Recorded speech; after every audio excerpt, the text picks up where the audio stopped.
Hey everyone, and thanks for jumping back into the cryptoverse. Today we are going to follow Bitcoin and see what is going on here. Let's go ahead and jump in. I'm just going to post this a couple different places, and then we will jump in.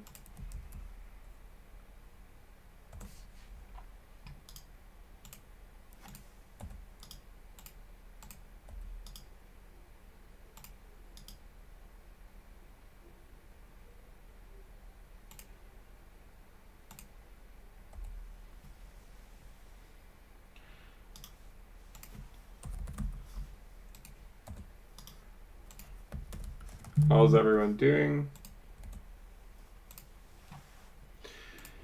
All right. So the run continues. We've looked. We'll try to do questions in a bit. Hopefully everyone's doing okay. The nice thing, at least so far, right, is that Ethereum is trying to hold on. Right, you notice the Ether Bitcoin valuation is still at like 0.026. It hasn't yet capitulated to like 0.022 again or anything like that. So it seems like in the short term, at least, Ethereum is trying to hold on and keep pace to some degree. But of course, Bitcoin is the king. It does rule the roost, and right now we're gonna watch and see if we can take 29K. Now, if we go over to the weekly chart, so what we're gonna do, we're just gonna go through the indicators. You guys know the drill here. Again, I don't know how high this is going to go. I cannot tell you. I do not know. I don't think anyone knows, obviously. But we're sure as hell gonna watch it like a hawk while it continues to move up, and we're just going to compare it to prior levels of overvaluation. Now, one of the things I've seen, trending around Twitter and stuff are people saying, this time is completely different, and there are going to be no corrections. We've seen these types of comments before, right? In prior market cycles. This time's always different is the idea. I still don't think it precludes it from a correction. However, I mean, obviously every market cycle does have its own personality, right? So in some sense there are differences, right? There are of course differences between market cycles, but at the same time, it still will at some point have a correction. We just don't know when it's going to be. We showed a chart. Let me pull it up again. We showed this. I think a lot of people liked this chart. We're simply just going to take this and divide it by the money supply. Okay, this is a pretty interesting chart. So if you haven't seen this chart before, just bear with me for a second. This is the BLX divided by M2. So it's divided by the money supply. One of the most constant criticisms that I get is, well, you should take into account all the money printing.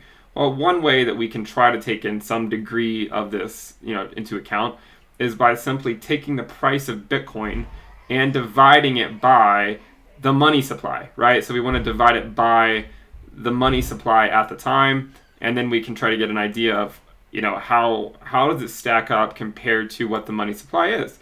For instance, you can see after the first cycle, we created a new all-time high in terms of the price of Bitcoin divided by the money supply. You might wonder, why is this value above 1 when the money supply is a lot higher than the BLX? It's because it's denominating the money supply in billions already.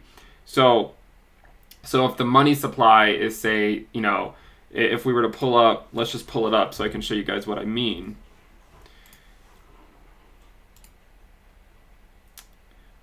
So for instance, this shows the money supply. And let's actually go over to monthly candles so we can get a better idea. This shows the money supply. It shows 19,299, but it's in billions. So that's why when you take it and divide it by the money supply, you get a value that's above 1. It's because the money supply is already denominated in billions. Now the interesting thing, of course, is when you look to see the price of Bitcoin divided by the money supply, it also is able to put in new all-time highs eventually, right? And a lot of times they're pretty similar to when the actual all-time high is put in, just denominated by the price. For instance, here we got an all-time high in March of 2013, but we know that we also, in March of 2013, let's go over and look. Let's switch this. Let's take one of these and switch this over to the BLX so we can go back and look at the full history here. So here is the first all-time high. We also got a new all-time high in around February or March of 2013. So when you first look at this one, we see that, okay, well, Bitcoin at this point had a new all-time high, even when taking into account the money supply in February of 2013. Now let's go to the next one. Well, this one, we got a new all-time high when you account for the money supply in May of 2017, okay? Which was slightly later, than when we actually had a new all-time high just based on the price of Bitcoin, which came in, say, March. We had it go above it, it came back down, and then broke it sustainably in April, okay? So then now we go to the present time, and we see where is it, right? So if we try to draw this as accurately as we can and draw it right up to the wick here. So back in 2017, the peak was here at around 1.43. We've already had a wick above it. We had a wick above it on December 21st. Now we're coming back up to it. Okay, remember, it takes into account the money supply. Currently, this shows 1.42. Right? It shows 1.42. We know the prior all-time high was around 1.44. I would say, yeah, around 1.44 or so. But again, this is also daily closes, not hourlies or anything like that. So it will only update at the end of the day. And right now, we know that Bitcoin has trended up since the last day. Sorry about my kids; they are screaming in the background. Anyways, so when we go take a look now, and we say, okay, well, in this scenario, we can see that Bitcoin broke through its prior all-time high this month in December. Okay, but then again, this does not account for the money supply, which is what a lot of people would like to see me do more frequently, right? And I've gotten a lot of requests to talk about more fundamental factors and whatnot. So here it is. You can see that in terms of the price of Bitcoin, right? Just in terms of the price, it's already exceeded the prior all-time high by about 35%. Okay, but despite the fact that it's gone above the prior all-time high by about 35%. It still is more or less right at the prior all-time high when taking into account the money supply. So hopefully that's a useful insight to some people, especially when you look at the money supply and realize how much it has increased, right? I mean, if we go back and look at the entire history here, it's been on a pretty steady trend, right? That's been the trend for a long time. Okay, this has been the trend. And then only recently, it's completely gone off this trend. If we had stayed on the trend that we were on to get to this level, it would have taken until 2023, okay, to get to this money supply that we have, M2, okay, which is, it incorporates M1, but also a few more things that are not as liquid as the money supply M1. So you can see that this started in March, right? This move here, the money supply increase started in March. Obviously, that was right when the world started, when the pandemic started affecting all of our lives. So just an interesting tidbit that I wanted to touch on. Now let's keep an eye on the price of Bitcoin. Maybe we'll see it go to 29K. Now, if we okay, sorry, I gotta take a break and look at the chat because it looks like we have the same trollers that tend to come in here because they have nothing better to do with their time.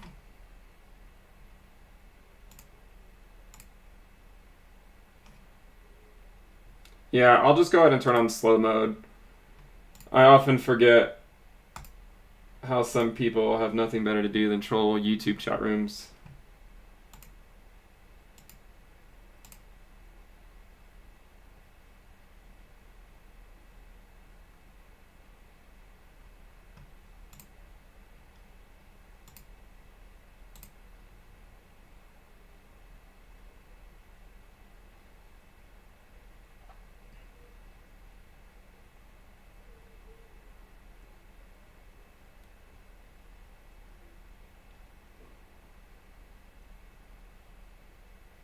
I don't know why they do it.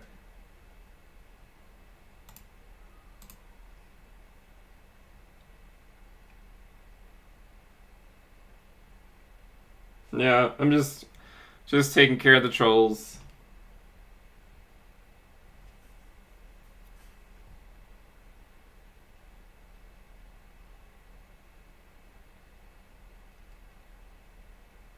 Someone says they've been a subscriber since late 2018. I don't think that's true. I started the channel in 2019.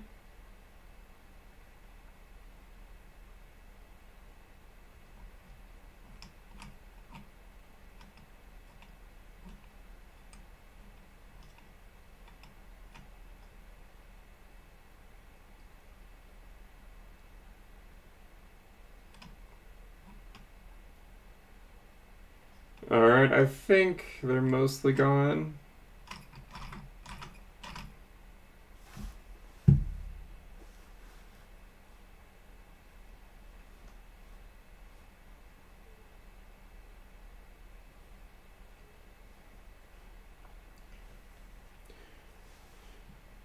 Alright.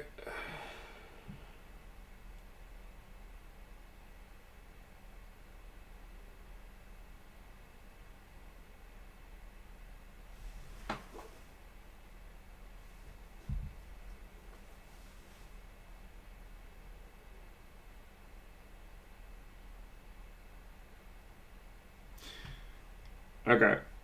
So, all right, so here we are. So we've done some videos over the last few weeks talking about, Bitcoin's overextension, right, in terms of the 20-week moving average, recognizing we don't know, we don't really know when these bubbles are going to come, but we want to, we want to make sure we're watching what's going on and seeing, how far overextended things can be. So we have hit this first milestone, right? And this milestone was essentially, are we going to be as overextended from the 20-week moving average as we were in 2019, right? In summer of 2019. So we did a video on this maybe 2 or 3 weeks ago, and it looks like we've reached that point. Okay, we've reached the same level of overextension that we did in 2019 from the 20-week moving average, right? And this chart here, again, is just the log of the price, right, divided by the 20-week, okay? That's all it is. And hopefully it gives us a good indication of various levels of overvaluation. So in terms of this, we've reached the same level of overvaluation as we reached back in the summer of 2019. Okay, so fairly impressive, right? But it's it's still, when I see people say things like this is completely different, and all that, it really hasn't been that different. I mean, the absolute price is different. Yes, of course, the absolute price is different. However, with that said, in terms of how far extended it is in, say, in lieu of the bull market or something like that, we're still about as overextended as we were in 2019. Okay, in the summer of 2019. So nothing has gotten too far out of hand yet when you look at it in terms of, say, the 20-week moving average. Now, if you scroll this over, you can see that this was our peak here so far. We'll see if we can move higher. We had a double peak here back in 2019 at that level. We've also peaked at this level at that point, but all other peaks in say overextension of the 20-week moving average were either less or even slightly greater than where Bitcoin is now. So we have reached that level in terms of overextension from the 20-week moving average. And if we, as summer 2019, which we wanted to do an update on, now if we go over and look at the macro trend line down, right, and just recognize, could we extend even further, right? Could we extend to this macro trend line? And if we were to do that, then we've seen 4 peaks on this line so far. If we were to do that, we would need to get all the way up to this point. So let's just quickly calculate now that we have the new 20-week moving average. Let's just see where we would need to get. So the first thing we're going to do is, we're just going to take what level would this be at, right? Where would we need to get? So we're going to zoom in, say, okay, well, if we were to go there tomorrow, then it would imply about 0.75, okay? So we're going to say the log of the price divided by the 20-week moving average. Now, where's the 20-week moving average? Well, we can quickly pull that up. The bull market support band, the 20-week moving average is at 15,484, rounds to 15,485. So we'll put that in as a 20-week moving average. So 15,485, and then it needs to equal 0.75. So we're just going to solve for x to see where it would need to go to get to that level. So now, in order for Bitcoin to get to that macro downtrend line, it would imply a 32,781 Bitcoin. So if we were to go back over here, in order for us to get to this point, okay, up here, then we're looking, because it probably won't happen like immediately. Like if it were to happen, it might even still take it another week or so for all we know. But if it were to happen, it would imply around a $33,000 Bitcoin. It would imply around a $33,000 Bitcoin. The reason why I'm upping it a little from 32,781 is because we know the 20-week moving average will change every single week. And by next week, the 20-week moving average could be, say, 16,200 or something. And in that situation, it would actually imply a $34,000 Bitcoin. Okay, if it were, say, overextended as much as to reach this macro downtrend line, right?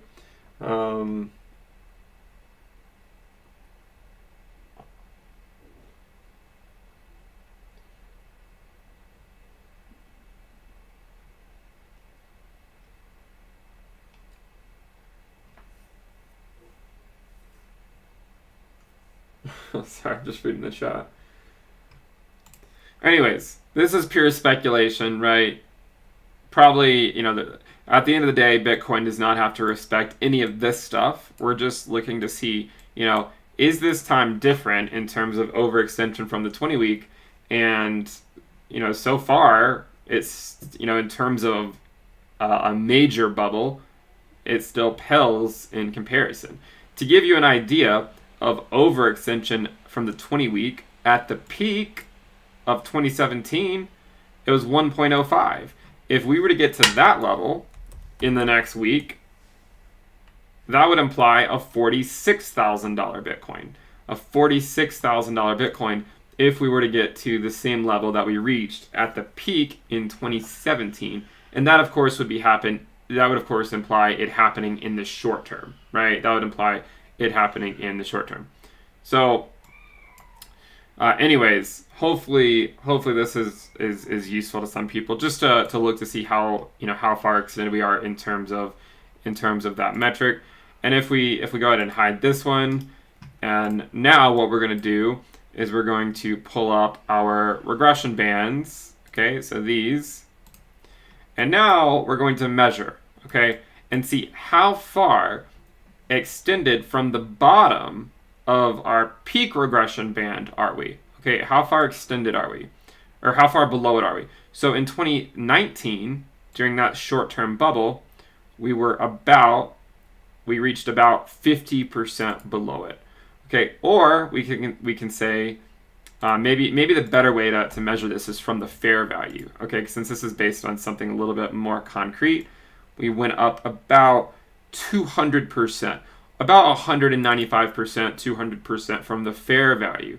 if we were to do the same thing here, 195% move from the fair value would put us there at around $32,000. Okay, so the idea that we've never seen a move like this. Well, it depends on how you look at it, right? It depends on how you look at it. If your measurement of it being different than all other times is the fact that it's $28,000, then of course it's higher than prior moves.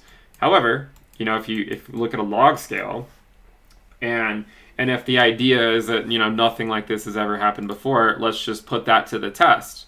Let's take some bar patterns. Let's go look at this one, right?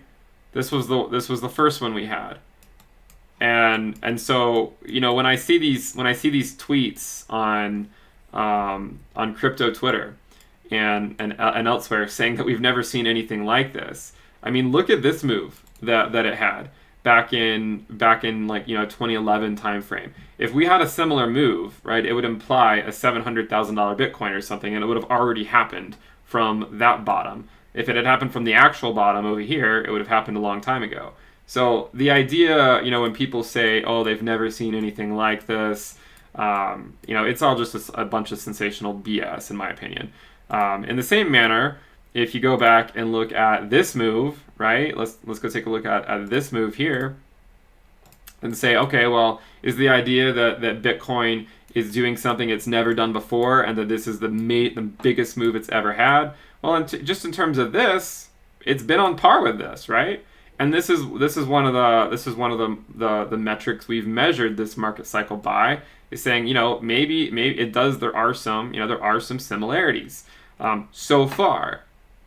Will it continue forever? Probably not. If it did continue on that track, I mean, it would just be absurd. Right? It would simply be absurd what it would imply.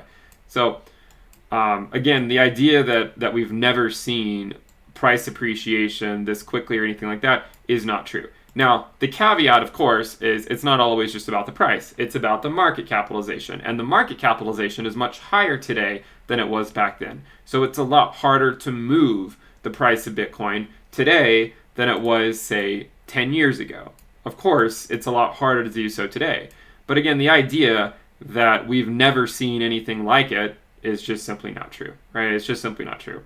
We've seen these types of moves many times in the past. If you go back and look at, say, the peak in 2017, and we take a bar pattern, let's take it from, say, this point and go up. We've seen this. We've seen price accelerate even quicker than this at various points during just the last cycle near the tail end of the bull run. So we've seen this type of stuff before. Don't get drawn into the hype that this time this move is completely unprecedented, because it's simply not true. It's just simply not true. Anyways, with that said, I want to pull up another indicator. So this one is it's the valuation against the logarithmic difference. Okay, so this has a way of showing you the peaks.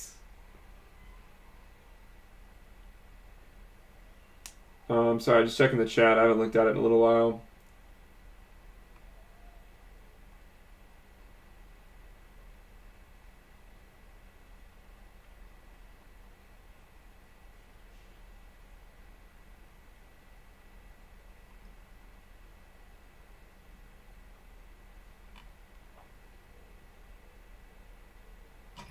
All right.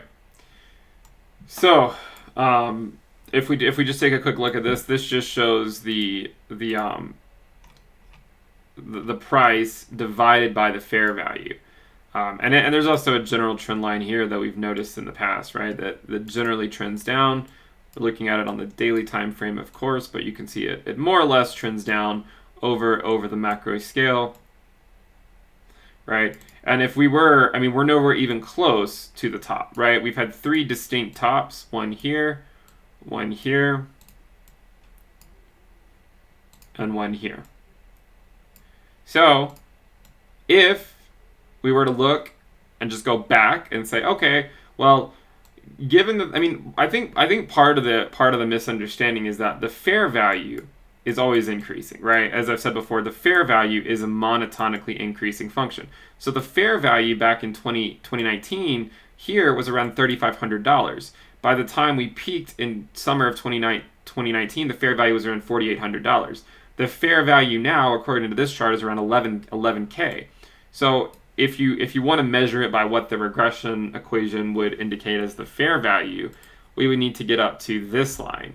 So until we get up to that line based on this metric, we're still not even as overextended from the fair value. And again, as I said, for us to get to this point, we would be looking at approximately a $32,000 to $33,000 Bitcoin. And that would basically be the same level of overextension from the fair value that we saw in 2019.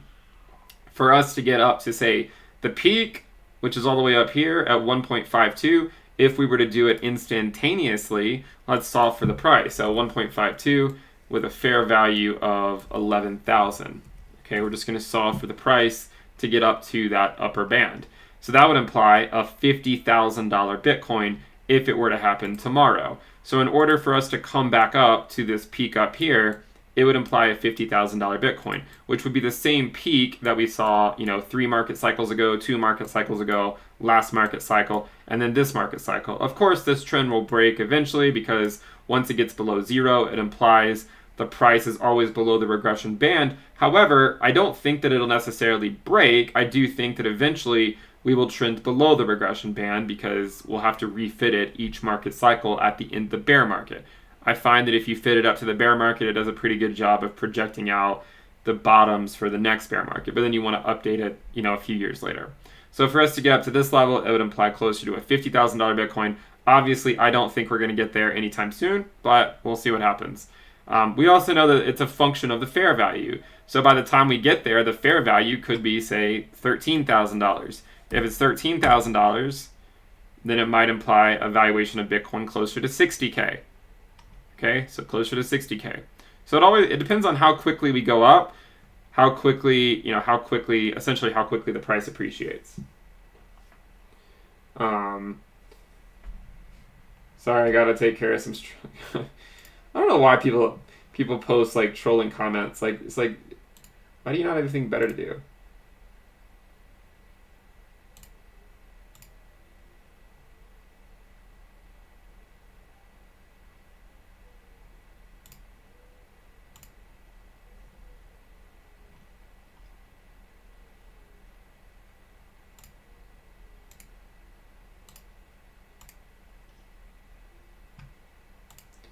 Just taking care of the trolls.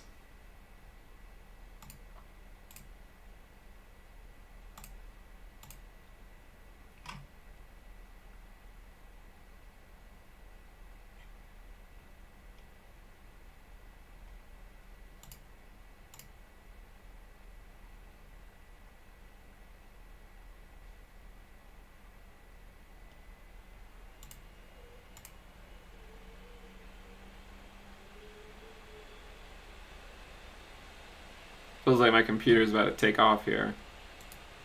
We're still below 29K, so we'll keep an eye on it.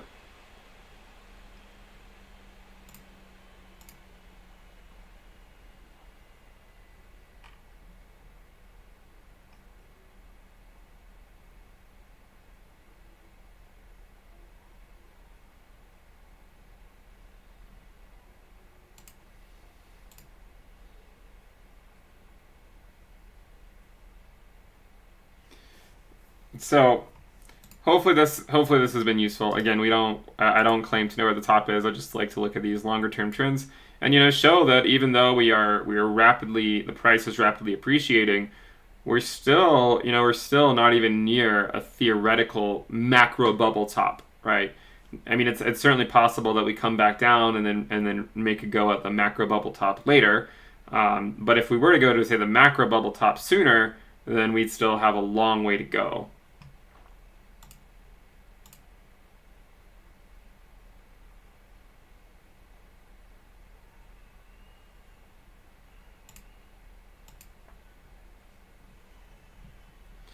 So, and then also if we show a couple other indicators, so this is the regression rainbow. in order to get up to the same band we got last time, so, if we got up to the top of the band, it would also imply closer to a $31,000 to $32,000 Bitcoin. Again, I'm not saying that we're going to make it there. I'm just showing you, what level we would need to get to based on a few different metrics for us to be as overextended as we were during prior years.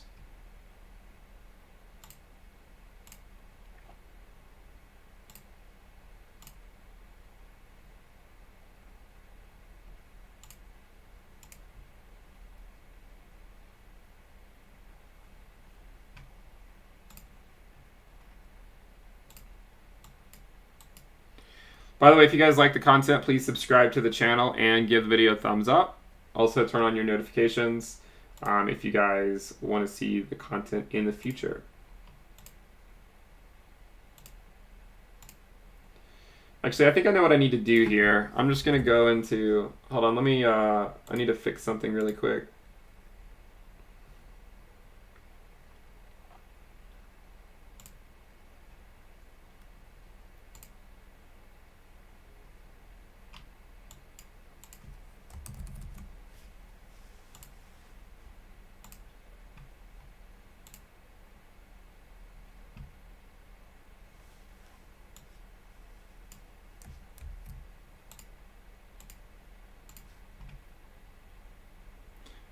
Something I find is that no matter what you do, the trolls will always come out.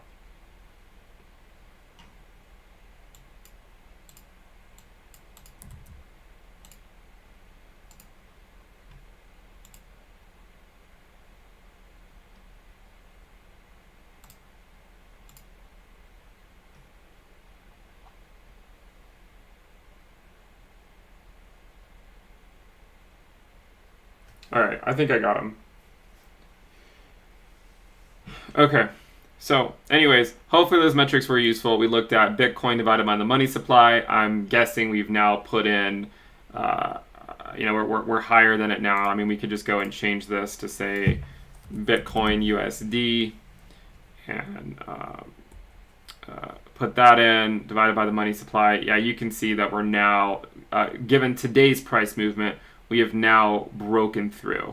So it's closer to 1.49, given that we've moved up another, $1,300 today. So based on this metric, we have just broken the prior all-time high of the price of Bitcoin, right, divided by the money supply. And we'll see if we can break 29K. Again, in terms of overextension, there's a lot of metrics that would suggest that to get to the same level of overextension as we did in 2019, then we still might have a little ways to go.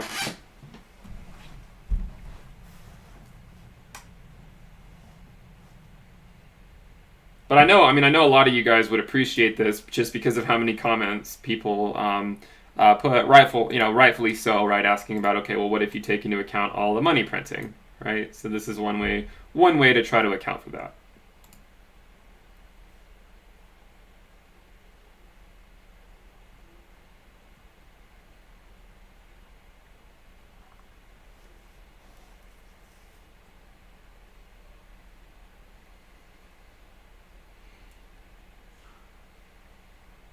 Yeah, make sure you guys subscribe to the channel. Let's go for 78,000 subscribers. Give the video a thumbs up, and we'll continue to sit and watch and see if Bitcoin can break 29K. Ethereum is also trying to hold up here. So you can see the Ethereum Bitcoin valuation it hasn't gone all the way back down yet. If we pull up the Ether Bitcoin valuation,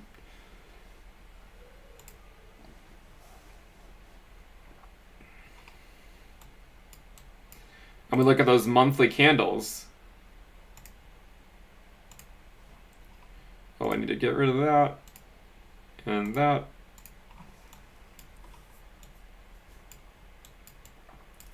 And then if we put on our 20-month and our 50-month moving average, right? Again, the 20-month has historically been support in a bull market right here and here. And then once we broke it, we were off to the races. and then the 50-month was identically our peak in the summer, right here. That was the candle. That was where it went to. So we'll see if this monthly candle can hold. And we're going to get the monthly close tomorrow.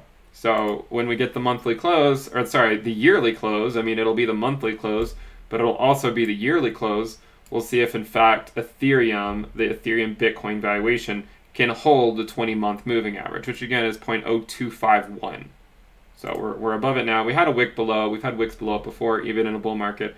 So we'll see if we can hold it. And we'll see if the Q1 move happens, right? We'll see if the Q1 move happens of Ethereum against Bitcoin that we've seen in the past. But so far, at least during this move, Ethereum's trying to keep up with it. In fact, if you look at the Ethereum valuation right now, if we go into say hourly candles, so let's remove all this stuff.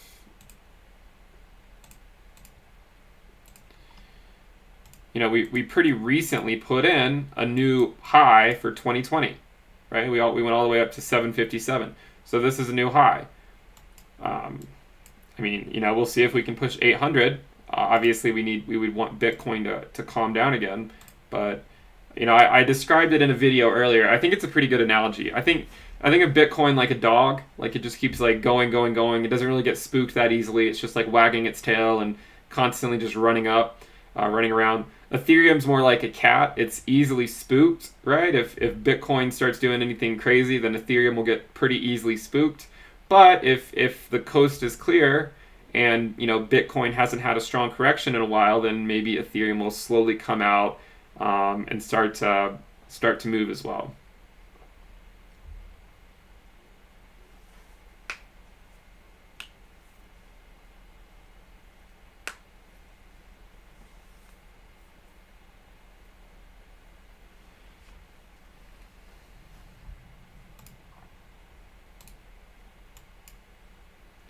So let's go into say 5-minute candles, or let's look at 5-minute candles. So this is where we are. It looks like our top here was at 28,919. Here you can see it was 28,917, 39 cents.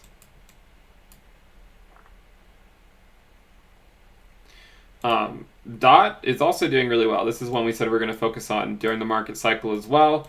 It's been moving up fairly steadily for a while, and now it's moved up over about 735 or so. ADA, another one, doing pretty well, 18 cents. We started covering this one when it was around 2 cents, so that's up about 9x at this point. Link is obviously not doing as well. It is not been performing as we would want to so far. We'll see if this trend, right? We'll see if this trend changes the general downtrend here, right? Because we were in an uptrend for a while, but we've clearly taken a turn here, and so far we have been trending downward.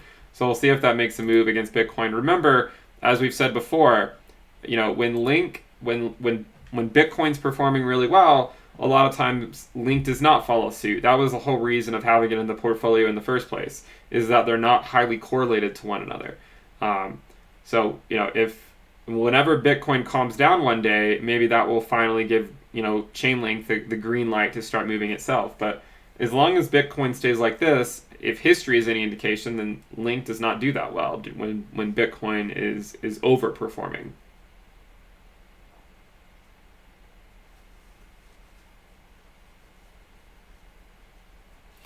Someone says, at what point would I start thinking about selling DOT? Probably not for a while, honestly. I think every market cycle, I think it's good to just grab a couple projects that are fairly new to the space, and see where they'll go, right? Just simply see where they'll go.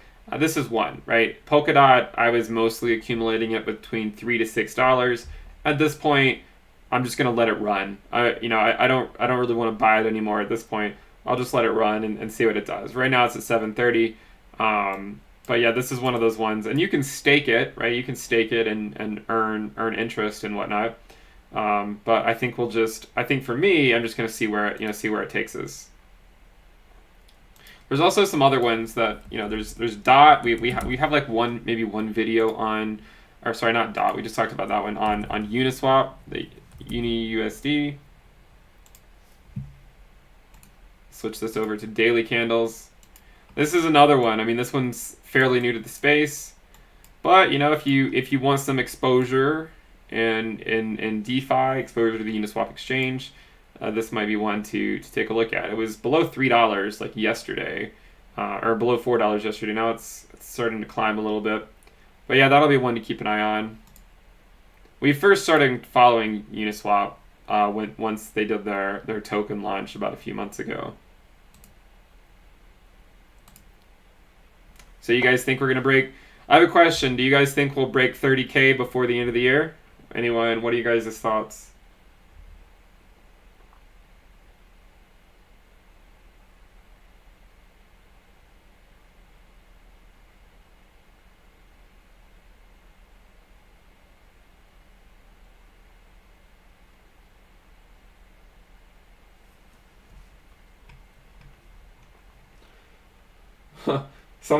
Someone says, what happened to your theory that when Bitcoin goes up, Ethereum goes up? I mean, honestly, sometimes I think that people are looking at different charts than the ones I'm looking at. Because if you look at Ethereum's chart, right, since March, Bitcoin's been going up since March. Ethereum's been going up since March. You know, I had someone on Twitter say that they've been losing so much money in Ethereum, and I'm like, how do you lose money on this trend if you're not shorting it, right? I mean, yeah, if you're shorting it, I can understand. How do you lose money on this type of a trend, right? Are you just constantly betting against it? I don't understand. This is a huge move up, and despite the fact that, you know, everyone giving Ethereum flack for not keeping up with Bitcoin, if you go to the March candle, let's not even go to the wick, it's up about almost 600%. Okay. Bitcoin since the March candle, not the wick. We're just going to be looking, because I mean, it would probably favor Ethereum to look at the wick. Bitcoin is up about 300%.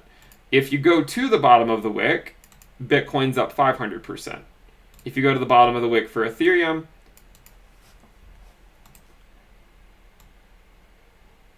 it's up closer to 733%.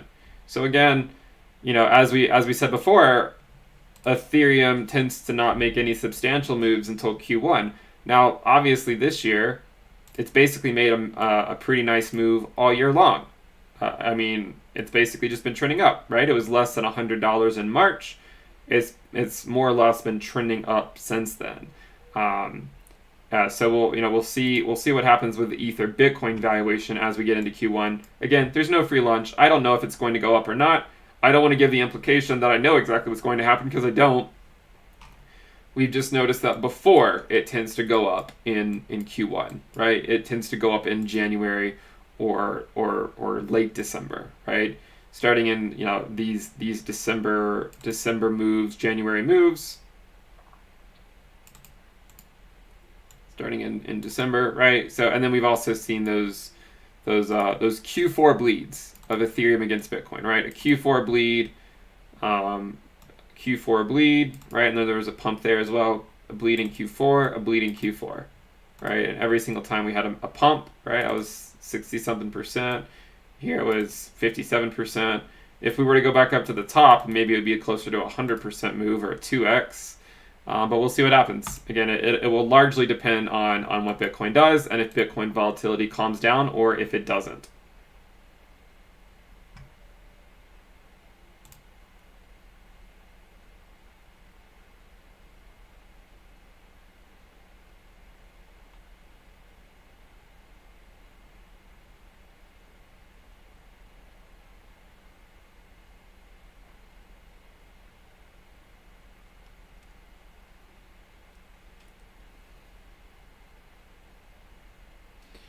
Make sure you guys subscribe to the channel if you guys like the content. Let's go for 78,000 subscribers and give the video a thumbs up.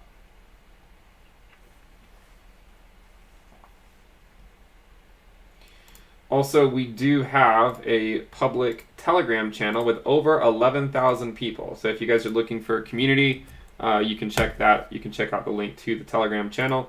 And then finally, we do have the premium list. The sale is going to end on January 3rd. So if you guys want access to the premium list, check it out before January 3rd. I just put it in the comments there. You get access to the weekly reports, the weekly videos. These are premium stuff. The Telegram alerts channel, the Telegram chat room, the risk dashboard, the trading view indicators, and a few more things. So make sure you guys check it out. It'll end on January 3rd. All right, we'll see if Bitcoin can make another push here to 29K. So far, it seems like the rally ended right when I came on stream. Go figure. Had a pretty nice wick back all the way down to 28.4.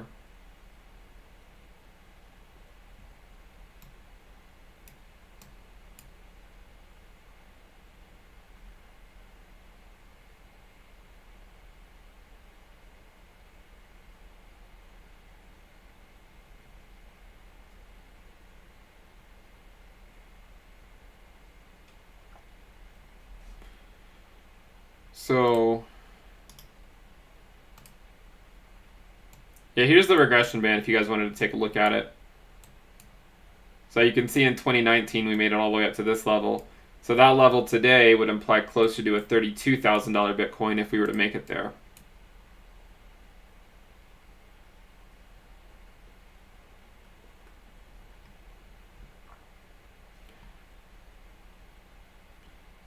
Someone says, "Do I believe in a New Year dump?" Well, one of the things is if you look, and we did a video on this earlier. If you look at the 90-day ROI in Q1 every single year, most in the last 7-8 years or so, it hasn't been that great, right? So 2014, had you bought Bitcoin on January 1st, you would have lost about 40%. January 1st, 2015, over the next 90 days, you would have lost 23%. January 1st, 2016, you would have lost about 4%. 2017, you would have gained 8%, which is pretty impressive considering that 2017 was the major Bitcoin bull market year recently and still only an 8% move in Q1. 2018, you would have lost 51%. 2019, an 8% move up. 2020, an 18% drop. This is if you had bought Bitcoin on January 1st. Again, I get it. It's arbitrary, right? Why choose January 1st? This is why we also have plenty of videos that show the running ROI as well, that do not just base it on January 1st. This was just one exercise to show you guys, what is the 90-day ROI in Q1. And I just wanted to, just to show that, right? And you can see them here, right? Let's just go through them. 2011, 2012, 2013, 2014, 2015, 2016, 2017, 2018, 2019, and 2020. So most Q1s were pretty humdrum for Bitcoin. Obviously, this one might not be, but we'll see what happens, right? We'll see what happens.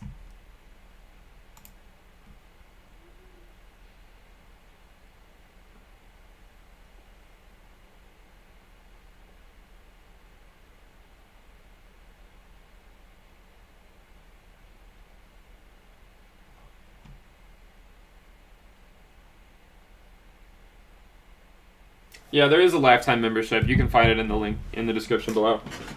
That'll go up too on January 3rd, but if you want to get in at the lower price, you can see that in the description below as well. So let's see. All right, we're back at 28.6. I am pretty bullish on Ethereum, I'll tell you. I really am. I mean, all bets are off in one sense in the short term if Bitcoin were to correct very strongly, but if it doesn't, then again, I think Ethereum will likely do quite well in the short term.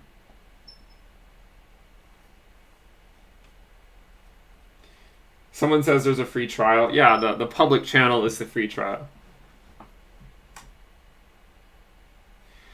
All right, yeah, sure. We'll take a look at the weekly RSI levels. Again, as I said before, the RSI, it's not the best indicator because, it can stay, like in a bull market, it can stay overextended for a really long time. So they're not like the best indicators. But just to give you an idea of where we are, the weekly RSI is now higher than at any point during the 2016-2017 bull market, just to give you an idea. Okay, the weekly RSI. That means that we've been moving up so quickly that that's how far overbought it is on the weekly time frame. Now, this can quickly go down, and the run could continue in 4 more weeks, and the weekly RSI could come back down or something, and then continue on doing something like it did back during this market cycle. but you can see that it is further up now than it was during the last market cycle, at any point during the last market cycle.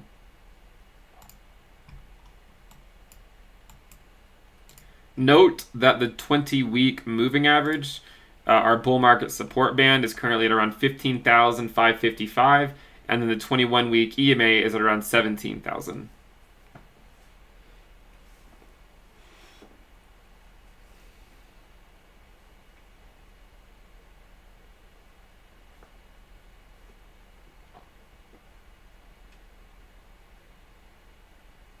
I mean, I think Ethereum is set up for Q1. Again, it will depend on Bitcoin. Maybe a few days ago was a little bit of a pregame as to what might happen for Ethereum in Q1. I'd say it's too early to call, right? We don't really know yet. So I mean, and again, remember, a lot of the years it doesn't necessarily start on January 1st. Sometimes the Ether Bitcoin move has started later in January. I mean, this one started like, say, January 7th. This one started around maybe January 7th as well. This one started around January. I mean, the major move came maybe January 30th or so. So just because we are about to go into January does not mean it's going to instantly change. It just means that we're definitely in the time frame that it typically does change.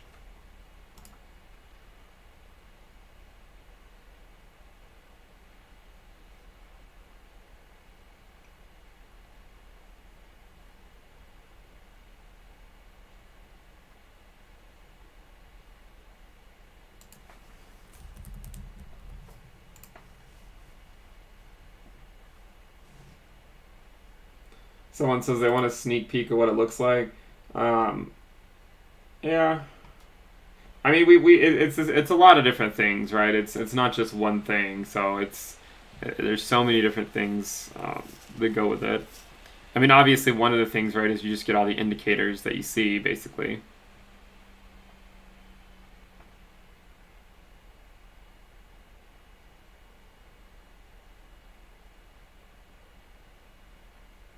Someone says the Ethereum Bitcoin ratio increases in January because Bitcoin dumps in January, not because Ethereum does well. I think this is simply not true. Right? It's just simply not true. You go back and look. A lot of Januaries, Ethereum has done quite well. So I don't really know where this is coming from. Right? I mean, here's a January. Ethereum on let's just measure it from January 1st. Ethereum went up over the next 2 months 1,500%. I mean, if we go to another January, here's another January right here. January 1st, over the next couple months, it went up 600%. So the idea that Ethereum only does well against Bitcoin in Q1 is because Bitcoin's doing poorly is just simply not true.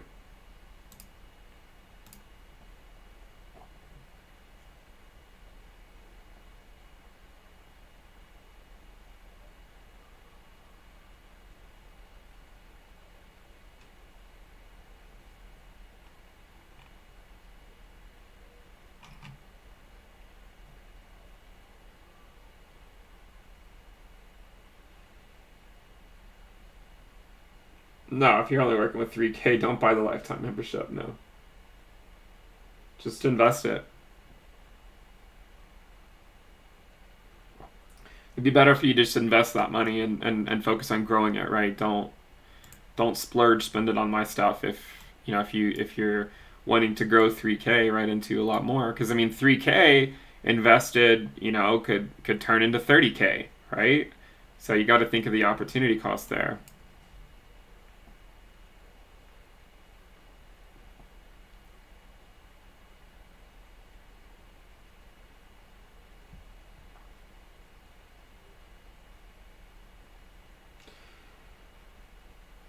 Nathaniel says, mind showing what Bitcoin did during the past Q1 Ethereum spikes. Yeah, we just showed it, actually. We'll pull it up one more time. You can see it right here. This is Bitcoin's 90-day ROI as measured from January 1st, right?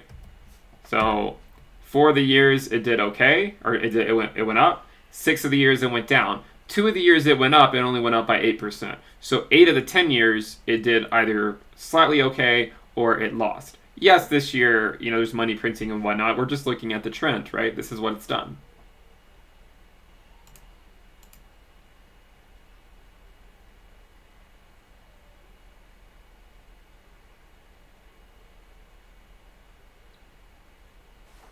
Yeah, you can.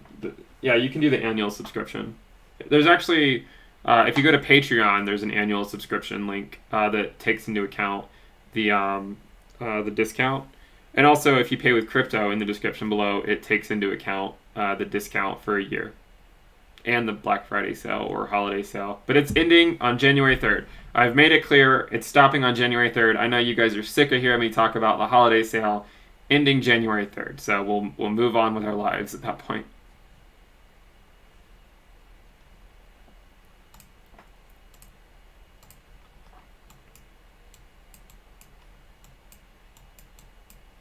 It's a pretty nice move.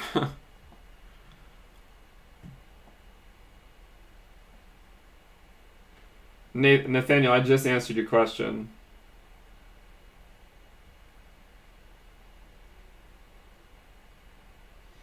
Dylan asked, do you have a chart that shows the 90-day ROI for Ethereum? We actually looked at the 120-day ROI for Ethereum against Bitcoin starting in December 1st, and we have tons of ROI charts on the channel for Ethereum. So if you just Google or go to YouTube, search the channel Ethereum ROI, you'll see tons of videos to talk about the Ethereum ROI.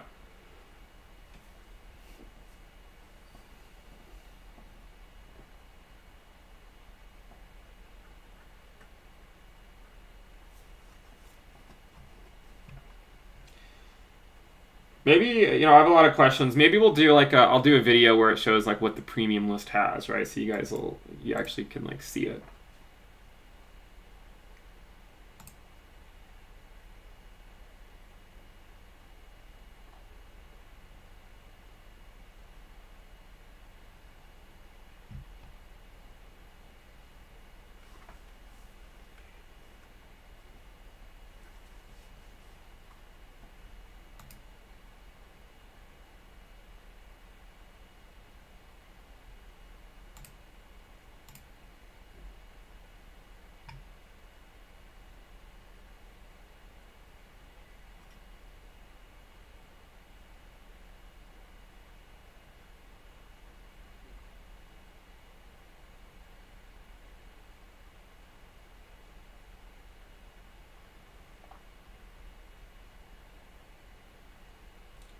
I can assure you, we're not saying buy XRP right now.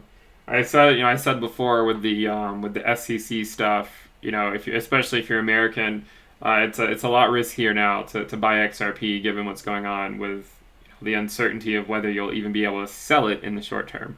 So, in terms of XRP, definitely a lot of risk there.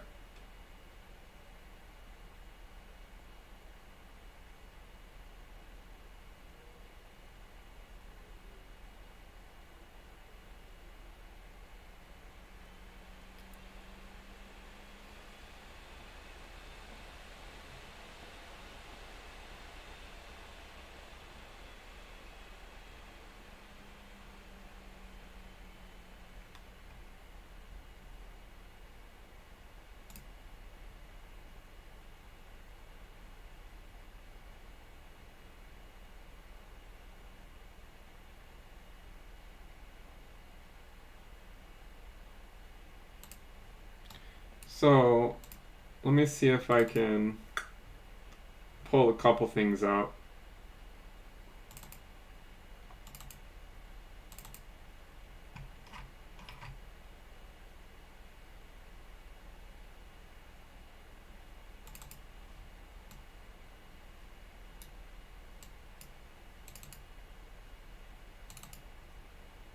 I'm trying to find...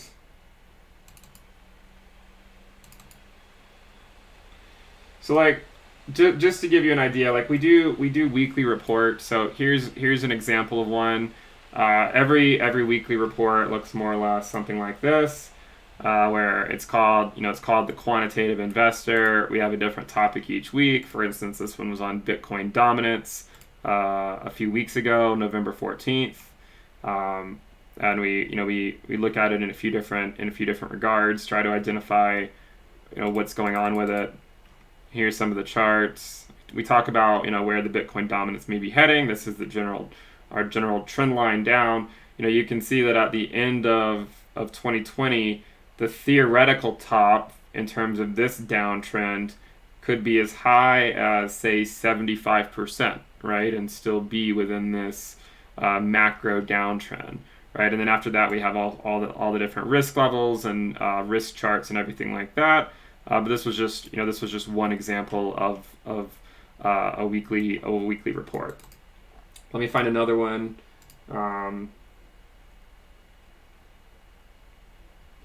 So here's another example of a weekly report, just in case you haven't seen them. This was on October 31st. We talked about portfolio weightings. This one was between Bitcoin, Ethereum, Link, and ADA on the different ways that you can go about weighting your portfolio. And we just looked at a few different charts around that. So that gives you an idea of what the weekly report is, and then it also obviously comes with a video that also discusses it as well.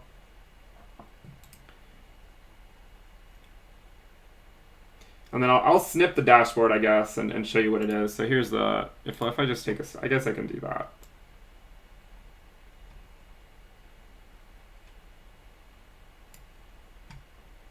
So here's part of it. Here's what the risk dashboard looks like. So you essentially have your total crypto market capitalization, where it is 760 billion. The risk level on it goes from 0 to 1.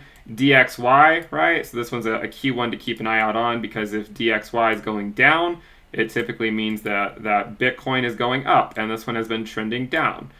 So you want to look at the USD risk on DXY. You get the main 5, right? Bitcoin, Ethereum, Link, ADA, and DOT. These are the main 5 coins that I look at. The risk levels on all of them. Also the risk levels against USD, against Bitcoin, and against Ethereum. The risk confidence on those, right? If it says good luck, it just means there's not enough data. The ones I have small positions in right now, right? So like these coins. This one I'm no longer accumulating XRP, just because I said a few weeks ago the reasons with the SEC. And then these are more so just for the people that want me to look at certain coins, but I don't own them, but might as well provide it for the people that want to use it. So basically the idea is if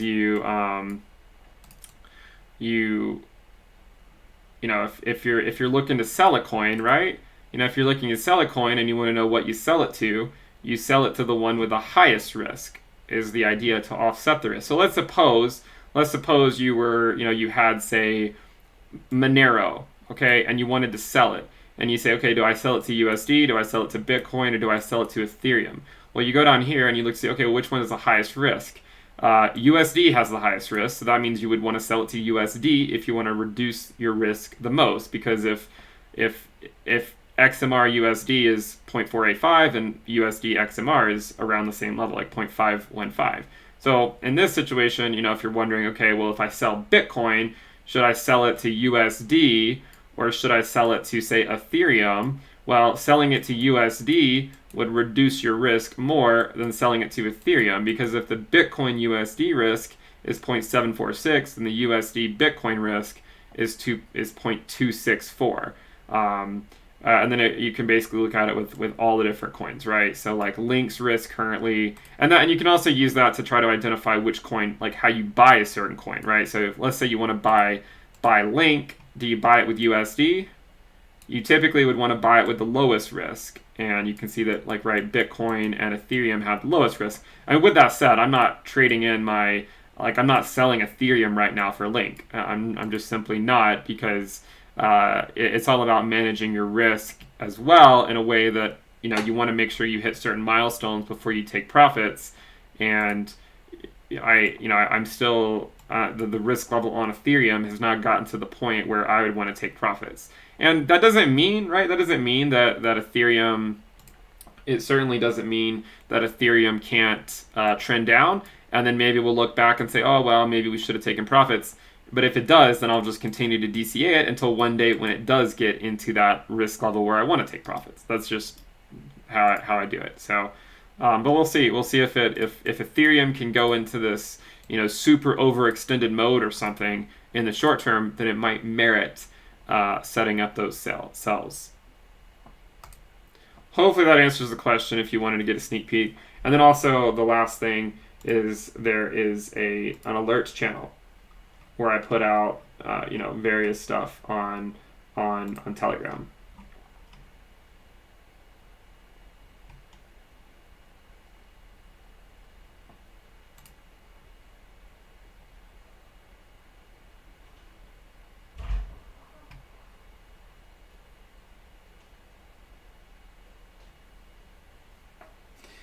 Nadar has an interesting question. He says, "All right, if and this is a decent question, right? It's a decent question. He says if hypothetically Bitcoin blows through the historical risk level and reaches a ridiculous price of, let's say, $250,000 in 2021, because maybe this time it's different. How would you take profits in this scenario? Generally speaking, I would say I'll stick to the risk levels, right? I'll simply stick to the risk levels. If the risk levels hit, then I'm selling, right? It's just simple as that. With that said, I mean, maybe I'll keep like 1% of my Bitcoin and just set a final stop loss on it at the last risk level. But at the end of the day, my general thinking is I'd rather use the market, and this is where my thinking differs from a lot of other people's thinking in the space, especially that watch me, is that I'm not looking to necessarily identically time the top or identically time the bottom, right? I'm just looking to systematically make money. And the way to systematically make money is to come up with a systematic plan and carry out that plan. So if Bitcoin were to go to some ridiculous level and I'm out, like let's suppose that I end up getting out when Bitcoin is 120K or something, right? Let's say that happens in a year or a year and a half, whenever, 2 years, whenever it happens. Let's say I'm out of the market and Bitcoin's at like 140K or something like that. If it goes to 180K and then corrects, am I concerned about that? No, right? I would look back and be like, oh, well, I didn't time the top, but who cares, right? I made a lot of money. It's the same thing right over here. If you were buying Bitcoin at like $100 or $200 or so, like 176, $200 in this region, if you sold Bitcoin at, say, I mean, even if you started selling it at, say, like 2K, and then you sold some at 5K, and then you sold some at, say, at 10K, and then you sold some at like 15K, and then, you look back on it and you're like, well, I did the best I could and I made a hell of a lot of money. I mean, from here to here is almost 100x. From here to here, is like a 50x or something. It's about just making money and consistently making money, in my opinion. And the general thought about it for me, right, is leave the rest for the pigs.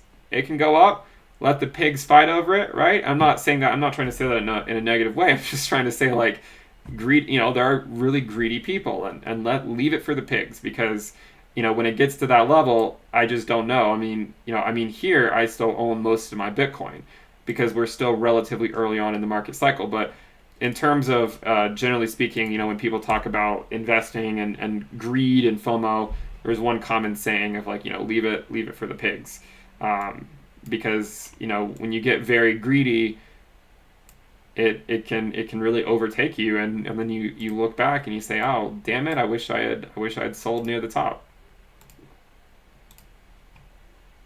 As they say right in the chat, the pigs get slaughtered, right? The pigs get slaughtered.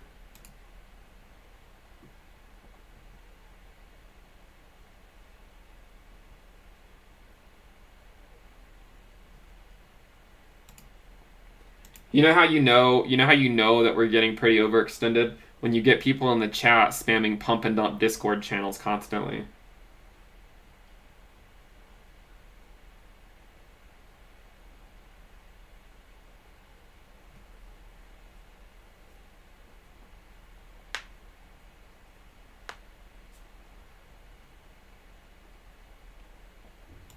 All right, Dan, I'll escort you out of the channel.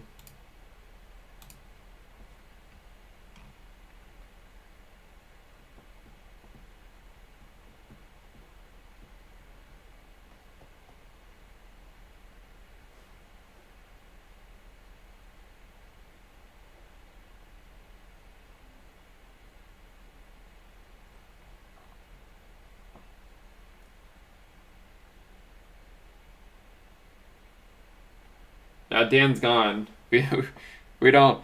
And if you want to troll the chat, one nice thing about the live streams is that it brings the trolls out. You can quickly pick them off.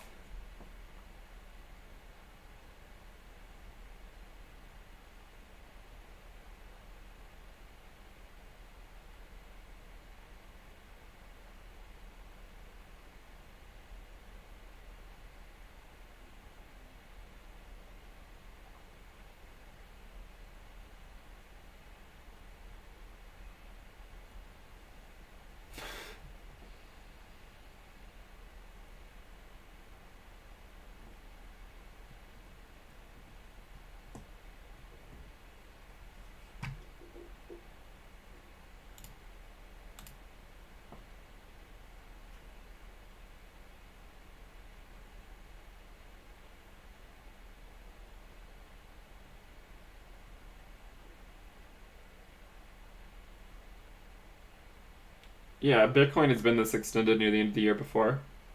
Someone asked me if how has it ever been this extended.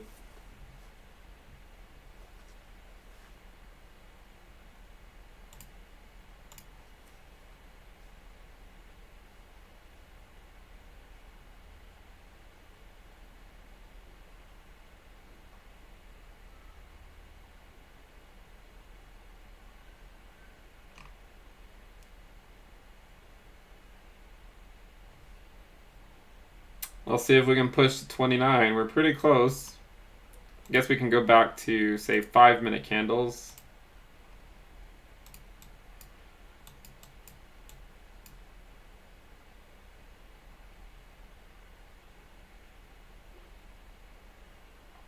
Yeah, I do think Polkadot has a lot of potential. That's why I own it.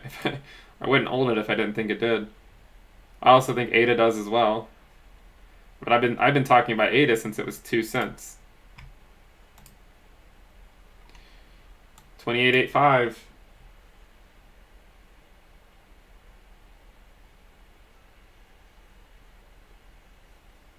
Make sure you guys subscribe to the channel and give the video a thumbs up. Let's get to 78,000 subscribers.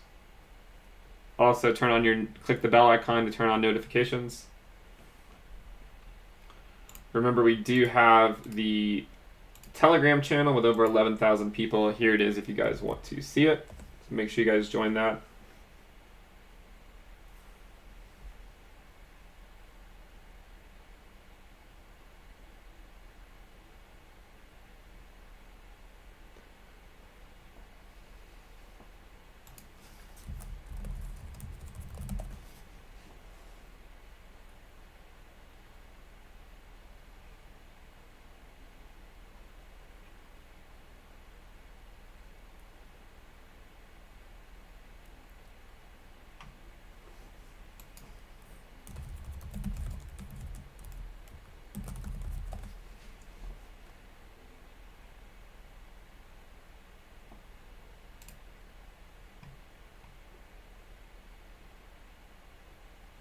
Yeah, I was saying 40,000 subscribers by the end of the year. I didn't realize Bitcoin was going to take off over the next month or two when I said that, and get me closer to twice that.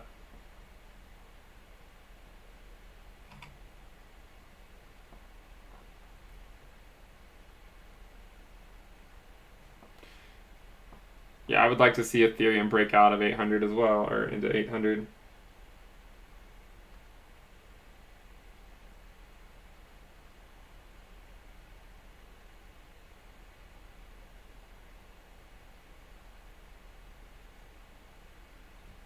Yeah, a lot of people talking about Link, you know, I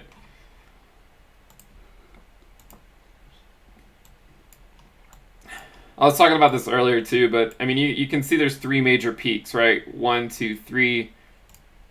You know, from here to here was what, like 543 days. This one was, you know, around 400 days. So far from this one, we're only about 140 days in. Remember, Link does not tend to move a lot when Bitcoin does. They tend to move against each other. That's why they improve your risk-adjusted returns. It's because negative volatility of Link is offset by positive volatility of Bitcoin. But negative volatility of Bitcoin is often offset by positive volatility of Link. right? It was all fun and games in the summer when Bitcoin was going sideways and Link was going, crazy, right? But when it's the reverse way, people get upset because people, in my opinion, a lot of times they don't hold enough Bitcoin. We've always said the majority of your position should be in Bitcoin, not financial advice, in my opinion. The majority should be in Bitcoin, not an altcoin. And it's just as simple as that. When altcoin season is running, of course, you'll wonder why I hold Bitcoin. But then you see times like this where Bitcoin is just going through the roof, and it makes sense. All right, let's see if we get 29K. We're at 28,925.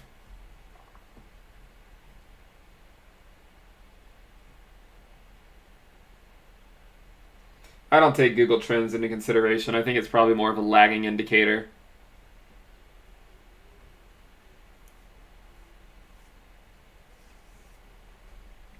Yeah, we just hit a new all-time high at 28,936. A new all-time high at 29,938. Oh, this is Bitstamp. I'll switch it over to Coinbase because that's what I normally use here. 28,932. Okay, so on Coinbase, the top is 28,950. I guess we'll switch it over to a minute chart. Yeah, so we just had that wick to 28,950.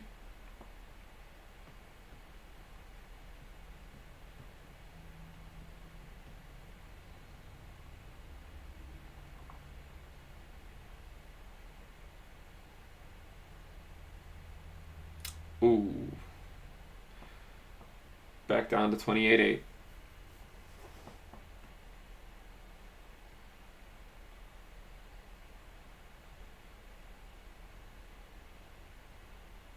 Someone says if we get 800 likes, we'll break 29K. I don't know if it's true, but I guess we won't find out unless we get to 800 likes. I would tend to be more demanding. I would say 1,000 likes. 800 likes is child's play. 1,000 likes to break 29K.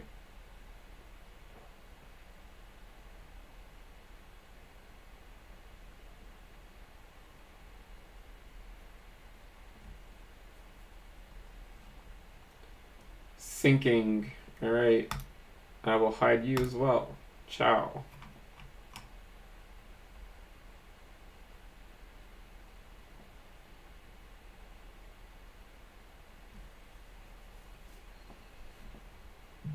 All right, we going for the title of 29K.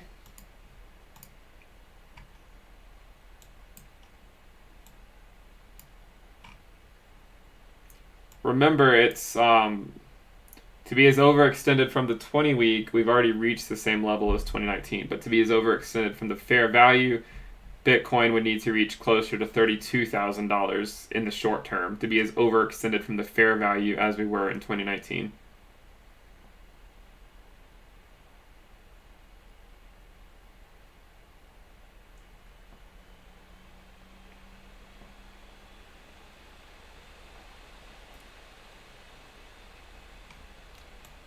You guys think we're going to do it?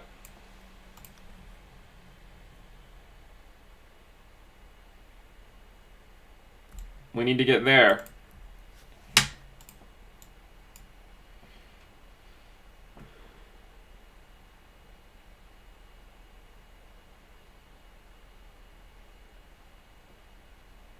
Make sure you get the video a thumbs up. I heard 1,000 likes will get us to 29K. We're almost there. Make sure you subscribe as well if you guys like the content. 28,907. The all-time high on Coinbase is 28,950.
All right, let's see if we can do it. 28,885. Where's Ethereum? Ethereum's still sitting at 750. Think about it though. Ethereum is at 0.75K. 3/4 of $1,000 is Ethereum, and it was sitting at less than $100 earlier this year.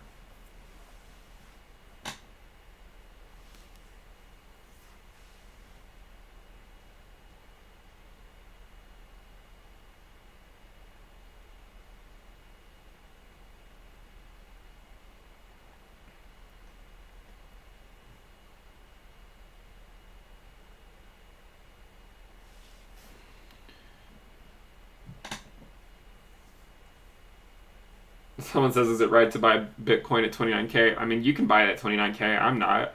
That doesn't mean, a lot of people misconstrue that if I'm not buying it, it means I think it has to correct immediately. That's not true. It's just called risk, right? It's called risk.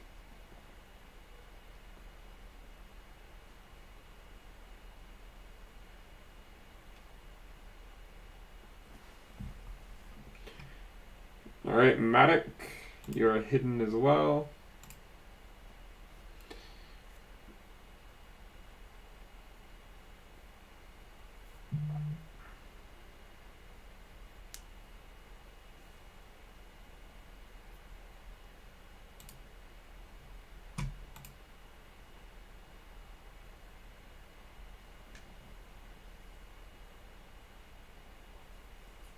Yeah, I've always said it's too risky not to own Bitcoin. If you don't own it, you could buy it, but you got to recognize that the short-term ROI might not go in your favor. If I didn't own any, maybe I would buy it now, but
I don't know the reason why Bitcoin and Link move against each other, but they just do.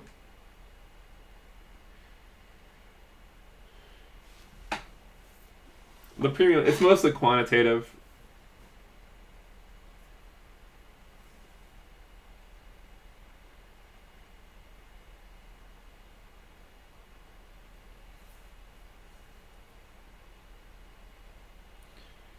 All right, we're getting close again. 28,890.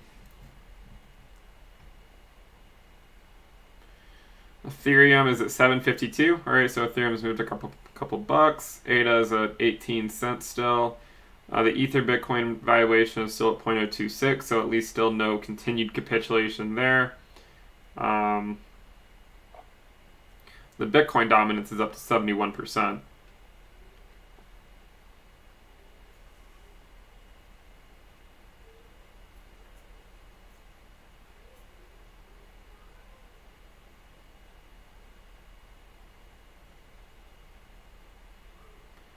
We're going to put in a new all-time high. We're close. 28,950 is our all-time high on Coinbase. We're at the prior all-time high now. It's crazy when you get into days like this where you just put in a new all-time high like every 20 minutes or something. All-time high right here. Still not going above 28,950.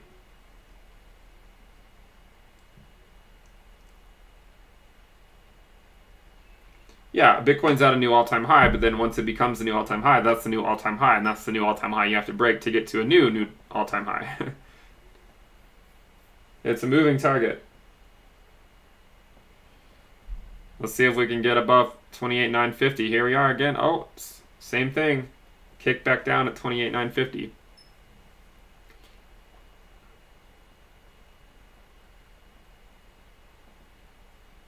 I'm not going to do it. I kind of want to take a look at the order book on some of the different exchanges, but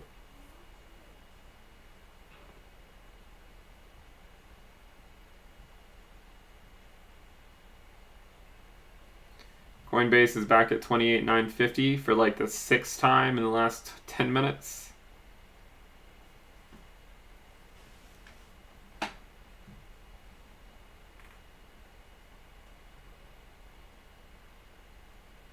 Still there? Nope.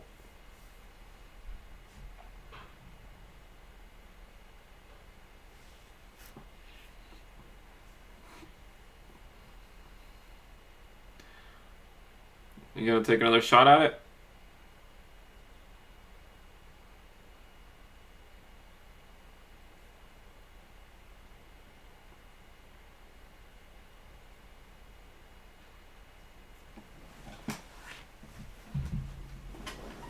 I'm just sitting here watching the price on minute candles.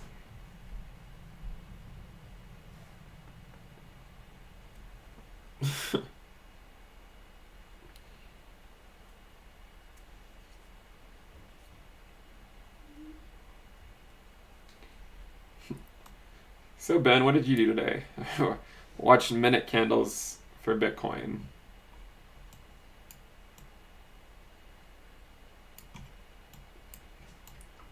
I'm guessing it probably broke 29 on a few different places.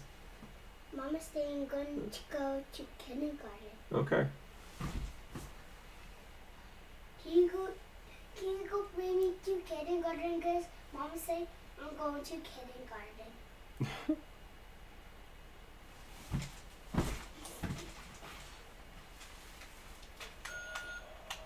Can you take that out there, please?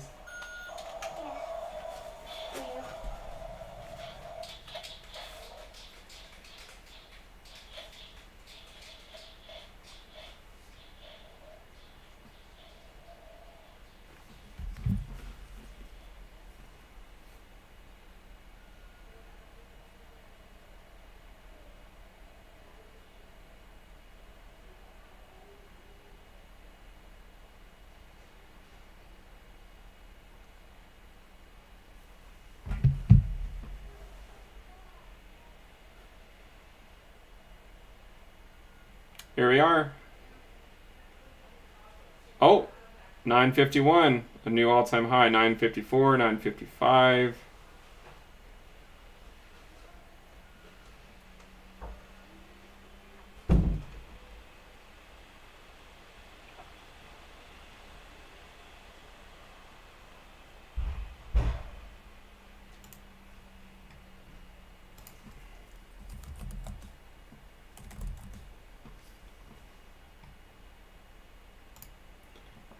Can you guys, I'm going to play something my son said earlier. Buy Bitcoin. Buy Bitcoin. That's my 4-year-old. I recorded that earlier. Buy Bitcoin. Can you guys hear that? Buy Bitcoin. Buy Bitcoin.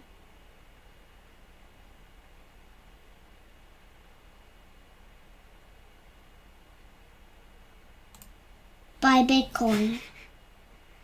I guess he gives pretty good advice, I think. Buy Bitcoin.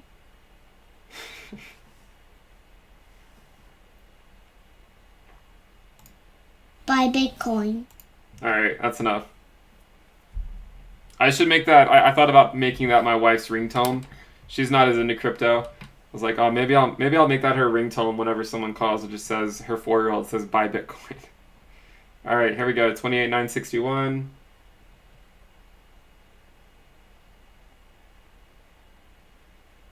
Oh, here we are, 28,993, 995, 990. There we are, 29K. All right, Bitcoin just hit 29K. 1,000 away from 30K. It's pretty incredible. All right, so now our new all-time high right now is now $29,000.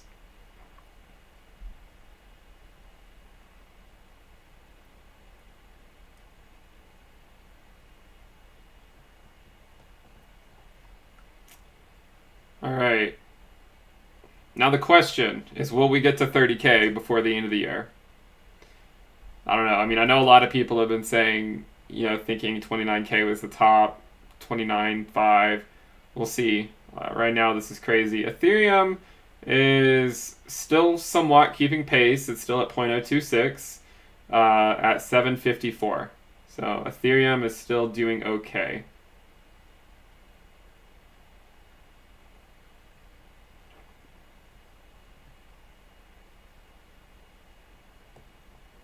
Yeah, maybe it bounced up to 29K whenever my 4-year-old started telling people to buy Bitcoin. So I guess people are taking Buy Bitcoin. his advice. Buy Bitcoin. It's kind of like, do you guys remember when was it Peter Schiff or someone said, like, would you take his advice, like an experienced professional or something, or a kid buying Bitcoin or something, and like he put out a poll and everyone voted for the kid. Here's an example, right? A 4-year-old. Buy Bitcoin. Maybe that's all the advice we need.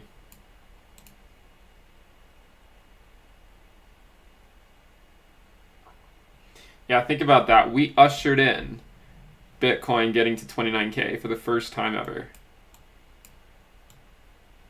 I just thought it'd be cool to get as many of these moments on stream as possible. That way, in like 5 years, I can relive everything and come back and watch some of the old streams and watch us as we hit like 25K, 29K. We'll probably have some streams where it's like a nasty correction and everyone's freaking out. You know how it goes.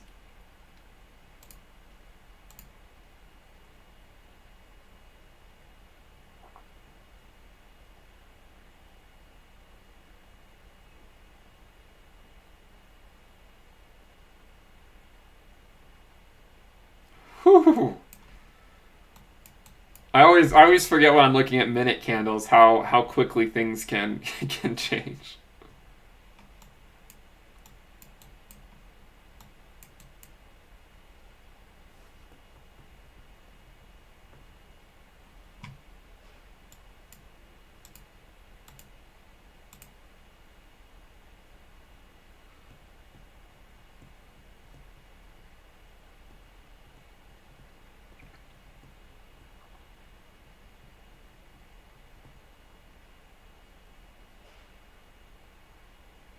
I guess it did come after getting to 1,000 likes, so the rumor was true that 1,000 likes would get us to a $29,000 Bitcoin. Now, if we go back and take a look at where we are, well, this is the weekly chart, and then, well, I guess I should go look at it on, like, say, days, but then it looks kind of funky. But anyways, if you look at it on the weekly time frame, we should be slightly more overextended now than we were in 2019 according to the 20-week, and still slightly underextended according to the fair value.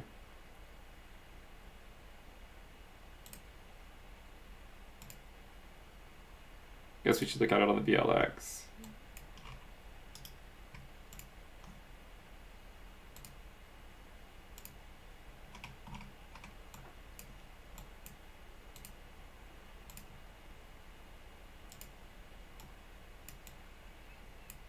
So yeah, the next regression band, anyways, up here would be around 30, almost 32K, if we make it there.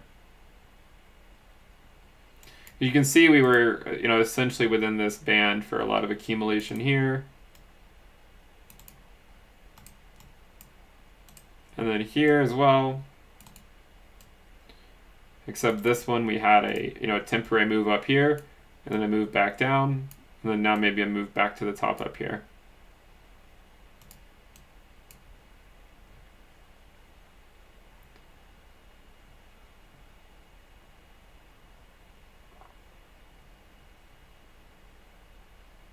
Let's see, okay, back to 28.8. By the way, if you're wondering why it shows 27,000 here, it's because it's the BLX and it just shows closing prices.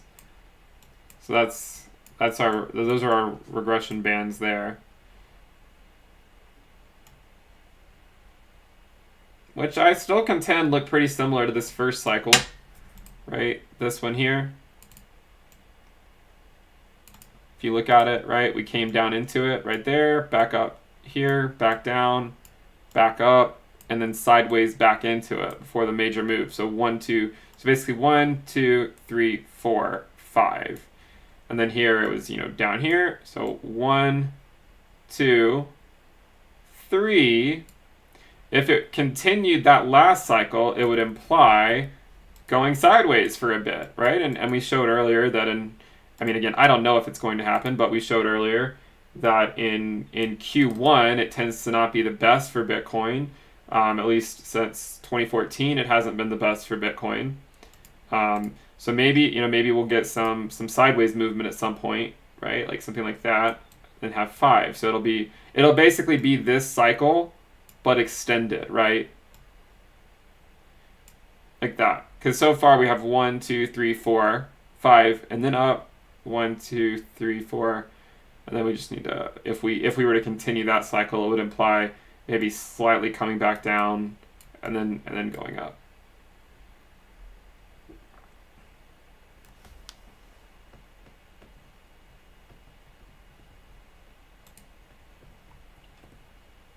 Do you guys remember that time when we watched Bitcoin hit 29,000 for the first time ever? That was pretty cool.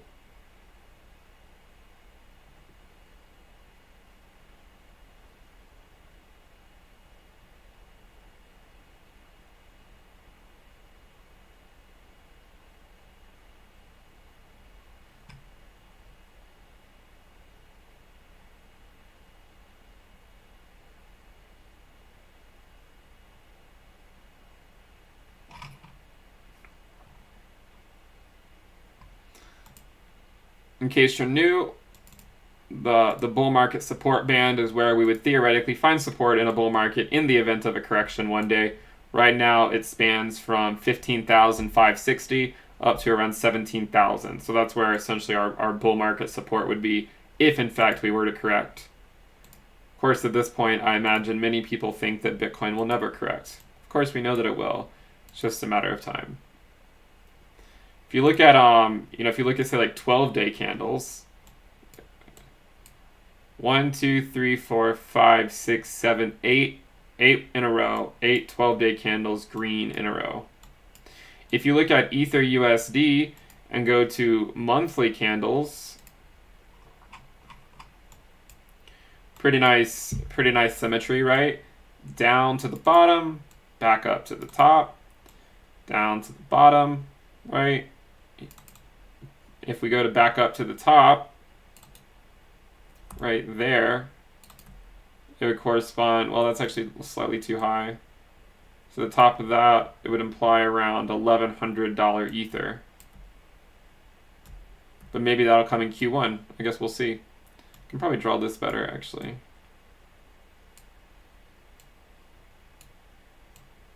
Maybe I should draw it like that. Don't you like symmetry?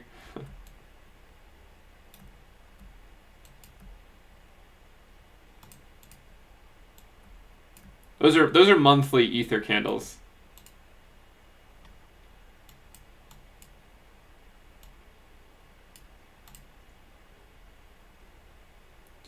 Let me see if this is the same angle. So that is around 120. Yeah, it's more or less the same because it'd be 180 minus 55, which is around 120. So, if we change that a little bit, slightly to match the angle, maybe it'd be something like that. And then if we measure it, yeah, that's closer. Well, it's 56.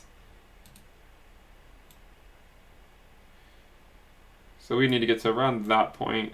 So if it were to do something like that, if it completed the pattern, right, then it would imply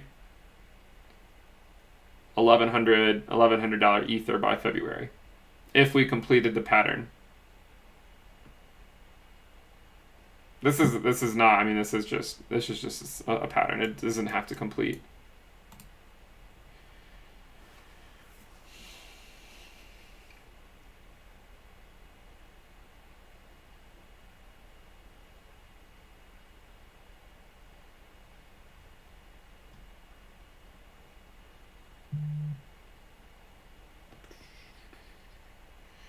I've said before, I think in terms of history, we would expect a dump to the 20-week moving average sometime, like by January or February at the latest, if history is any indication.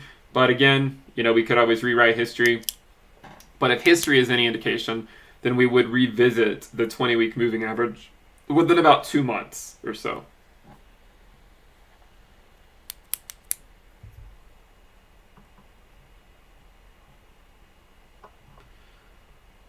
I can't tell you guys what I can't tell you if you should sell a position at a loss or not. You got to figure that out.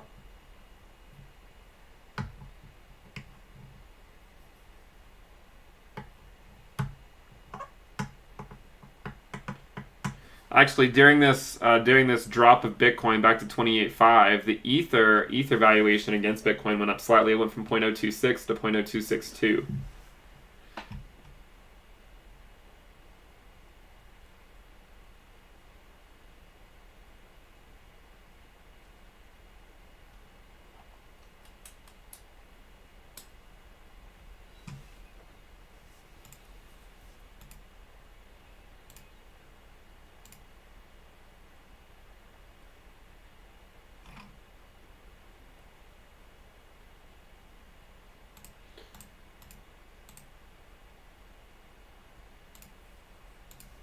Remember to check out the Telegram channel. We'll post that in the chat so you guys can check that out if you want to join the community. Over 11,000 people. Make sure you subscribe to the channel if you guys like the content and want to see us walk through the market cycle. Also, give the video a thumbs up. We're over 1,100 likes, which is pretty cool.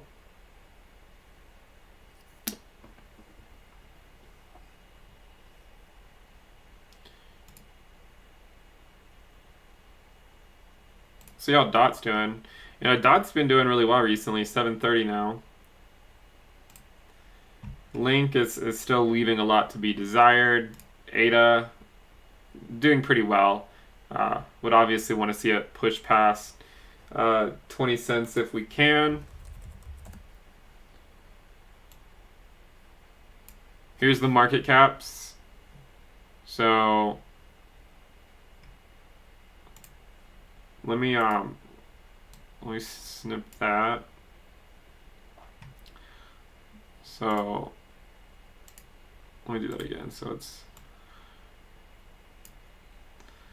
So essentially, I mean, at this point, right? I'm looking for.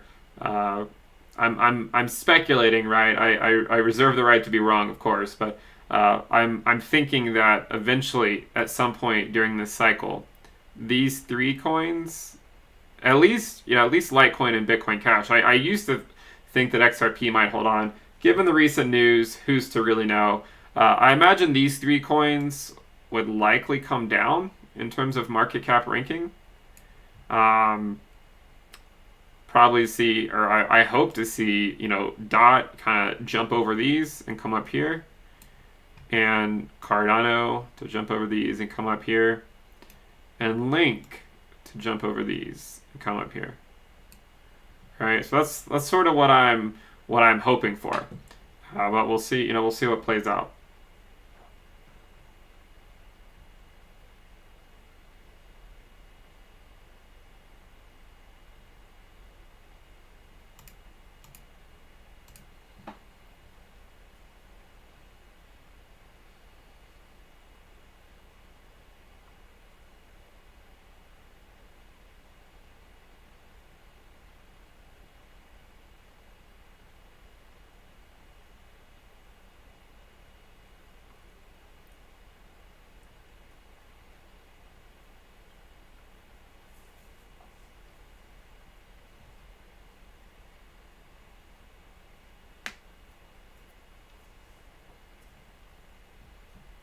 So who wants to see Ethereum pump? I mean, that would get me more. I do own more Bitcoin than Ethereum, but I would really much like to see Ethereum take a run at 4 figures in the next few weeks.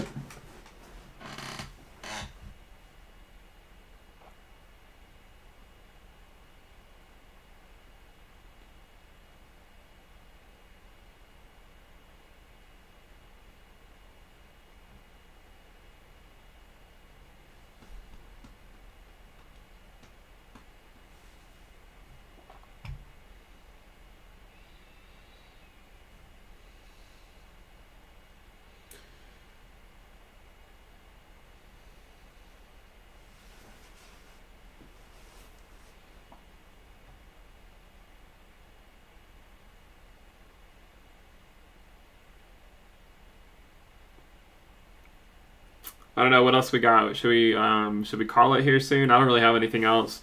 We kind of run the gamut. We looked at the indicators.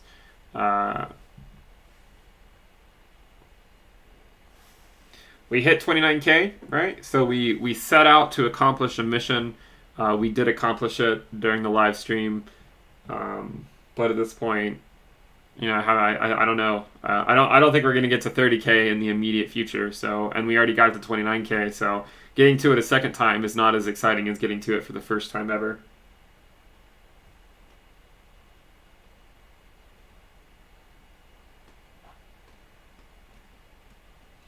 For Litecoin, I'll just stick to the risk levels in terms of selling.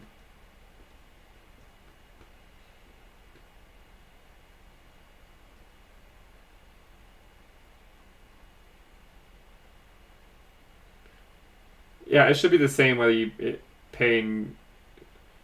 Yeah, the crypto to pay for the premium listed crypto. There's a link in the description below that gives you a discounted price.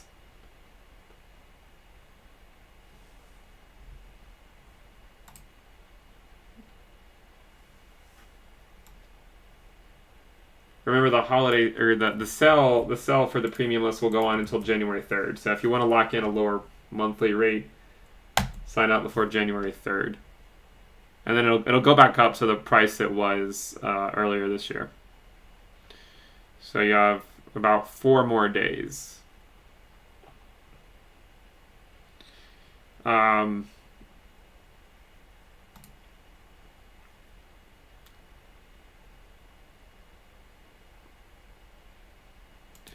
Yeah, I mean, I'm pretty bullish on Ether here again. You know, with Bitcoin continuing to push up, I think, you know, hopefully we'll see a breakout of Ether to $800, and above and beyond. Because right now, as we know, right, the Ether Bitcoin ratio still leaves a lot to be desired, as it usually does in December, right? It usually leaves a lot to be desired in December of every year. Hopefully Q1 will bring about a defining changing trend, right, where it comes back up or something. But, you know, we'll see what happens. The stars are aligned. Let's just see if ultimately what Bitcoin will do.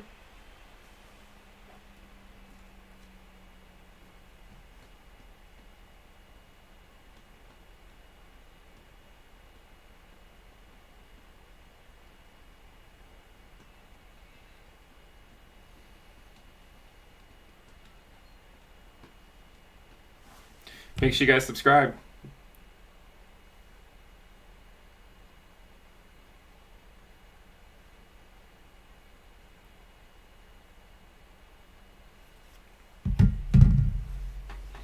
Yeah, I've probably been putting out too many videos recently. The problem is I'll pre-record videos and then like the price will change so much so quickly that if I don't publish them within the next like 5 hours, those videos somewhat become obsolete, right? If the price is pumped up like 30% from the time of the video, then when people are watching it, they'll think, oh, this is an old video.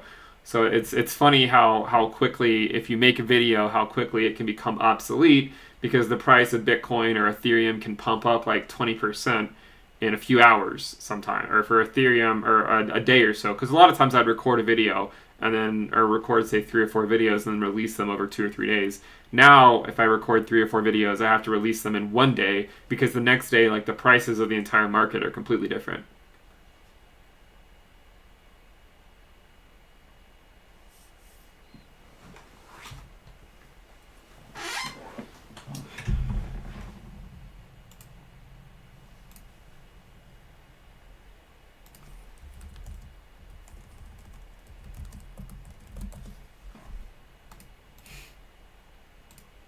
Buy Bitcoin. Buy Bitcoin.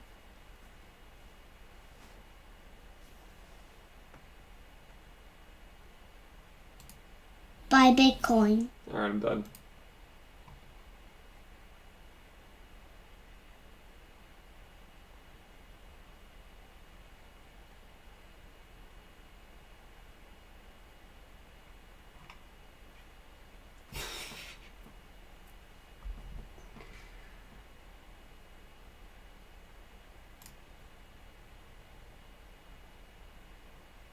We'll switch this back over to daily candles.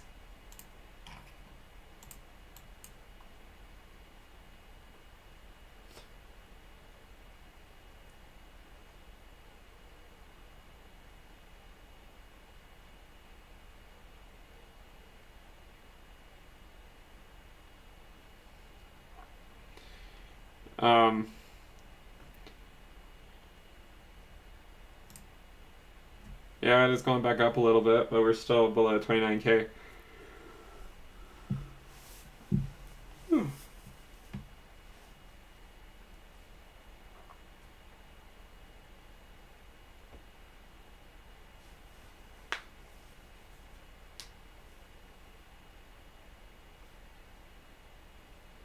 I'm not giving financial advice. I was playing a sound bit from my 4-year-old who obviously is not able to offer financial advice either.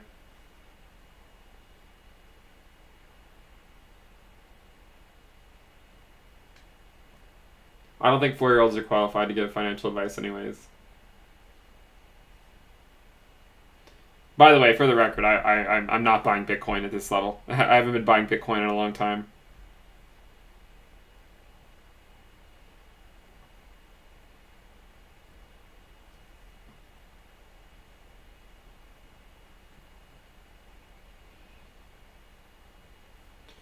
Alright, I think we should call it. I think we've kind of run the gamut here.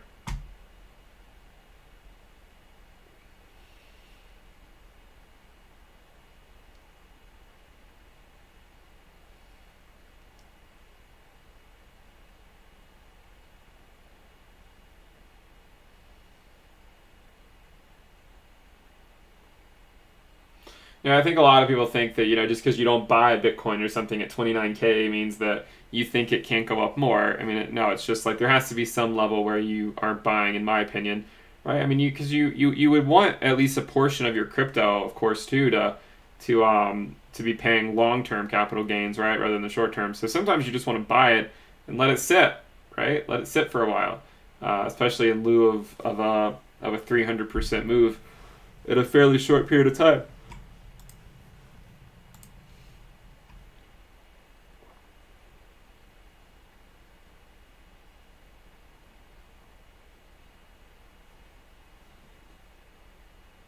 No, I don't invest in collectibles. All right, let's call it. If you guys like the content, please subscribe to the channel. Give the video a thumbs up. Also, remember to check out the Telegram channel. Over 11,000 people. If you guys want to continue the party after the live stream, you can take it there. We'll post that in the chat. Remember to check out the premium list. You get access to the weekly reports, the weekly videos, the alerts channel on Telegram, the Telegram chat room, the risk dashboard, the trading view indicators, and a few more things. Make sure you check it out before the prices go back up on January 3rd. Thank you guys for tuning in. I will see you next time. Bye.